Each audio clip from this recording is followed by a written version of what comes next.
We need to improve the competitiveness of Georgia's students. We do that first by restoring a full school year. The last session of the General Assembly only funded 147 days of instruction. We need to make sure that we have a minimum of 180 days of instruction.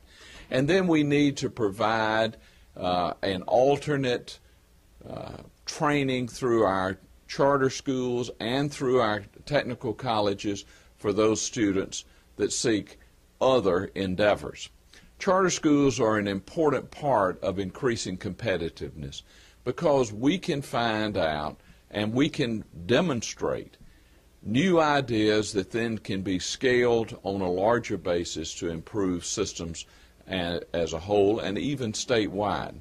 We should also treasure that high achievement that is done through National Board certified teachers and give them the bonus that is necessary to make them education leaders in their schools.